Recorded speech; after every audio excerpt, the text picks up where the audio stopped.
अस्सलाम वालेकुम my YouTube family, कैसे हैं आप सब लोग। आप सब लोगों को वेलकम टू किचन एक्सप्लोरर। और आज हम बनाने जा रहे हैं गार्लिक बटर मशरूम, जो कि बहुत ही टेस्टी होते हैं, जो कि सारा खाना ही मेरा टेस्टी होता है।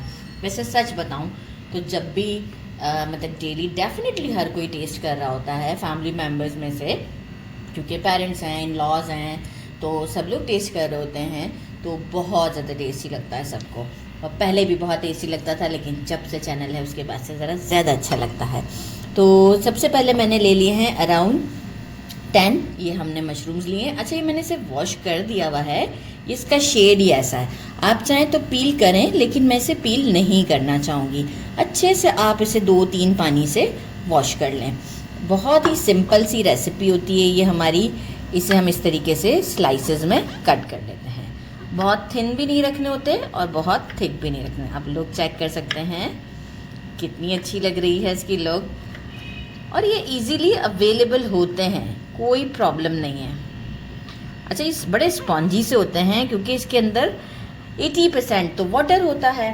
तो हम इसे कट कर लेते हैं, सारे इस तरह से स्लाइसेस कर लेती हूँ मैं और आपको शो करती हूँ। बाकी हमें इसके लिए क्या चाहिए, मैं सॉल्टेड बटर यूज़ कर रही हूँ, इसलिए मैं 2 to 3 पिंच के करीब मैंने अभी सॉल्ट लिया है। डिपेंड करता है कि मेरा सॉल्टेड बटर है, अनसॉल्टेड हो तो आप जो है वो सॉल्ट को बढ़ा दें। 1 टीस्पून ब्लैक पेपर है, 2 टेबलस्पून गार्लिक है, और हाफ एग के साइज़ का अनियन था, उसे भी मैंने हाफ यूज़ किया है। और बहुत ही फाइन सा मैंने उसे कट किया है, राइट, बहुत ही फाइन। जो हम अंडे के लिए प्याज काटते हैं उससे भी बहुत ज़्यादा फाइन कट किया है। तो बस ये सारे मशरूम्स को मैं कट करती हूँ और सीधा हम पैन की तरफ चलते हैं। 5 मिनट में ये हमारी रेसिपी रेडी हो जाएगी। एक हमने बड़ा सा फ्राइंग पैन लेना है, इसके लिए छोटा फ्राइंग पैन नहीं होना चाहिए। कट होने के बाद कितने खूबसूरत दिख रहे हैं। पहले हमें बटर नहीं डालना है। इसकी सबसे अच्छी टेक्निक यही है कि पहले बटर नहीं डालना है। इसमें होता है मॉइस्चर। हमें पहले इसका अराउंड मीडियम फ्लेम पर 2 to 3 मिनट्स के लिए मॉइस्चर ख़त्म करना है। तो बस 2 to 3 मिनट्स में मैं आपको दिखाऊंगी इसकी कंडीशन कि थोड़े से मार्क्स आ जाएंगे इसके ऊपर। ये इसका प्रॉपर वे है कुक करने का। देखिए, मैंने आफ्टर 1 मिनट के बाद ही कैमरा दोबारा खुलवाया। मैं आपको मॉइस्चर दिखाना चाह रही हूँ कि इसने कितना मॉइस्चर रिलीज़ किया है विदाउट बटर के। तो ये हमारा आपको ये दिखाना ज़रूरी था। अभी हम इस मॉइस्चर को थोड़ा सा ड्राई करते हैं, और जैसे ही ये ड्राई होगा फिर हम इसमें बाकी की चीज़ें इसमें ऐड करते हैं।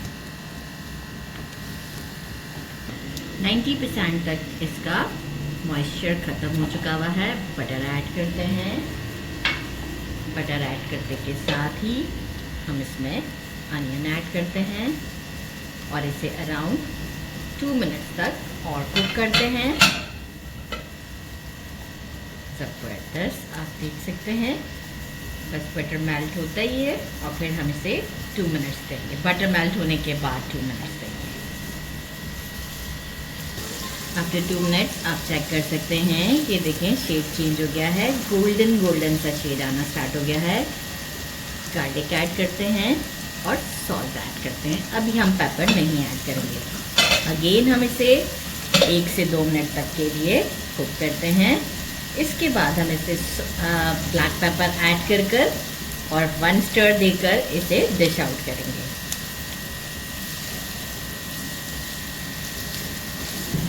देखिए, हो सकता है कि आपको 3 मिनट भी लग जाए। गार्लिक थोड़ा सा गोल्डन, लाइट गोल्डन शेड की तरफ जाना चाहिए, लेकिन बहुत लाइट। यहाँ मैं आपको दिखाऊं, बहुत लाइट, राइट। अभी भी फ्लेम ऑन है।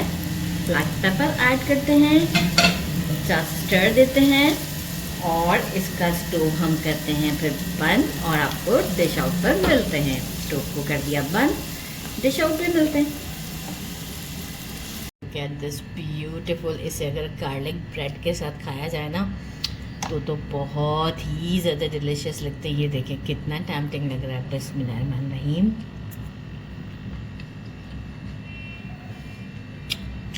आउटस्टैंडिंग, ज़रूर ट्राई कीजिएगा। एक बार मेरे कहने पे से ज़रूर ट्राई कीजिएगा, आपको बहुत टेस्टी लगेगा। और लिटरली एक गार्लिक ब्रेड के साथ तो बहुत ही ज़्यादा अच्छा लगता है। मेरे चैनल को लाइक और सब्सक्राइब करना नहीं भूलिएगा। अपना ख्याल रखिएगा। अल्लाह हाफिज़।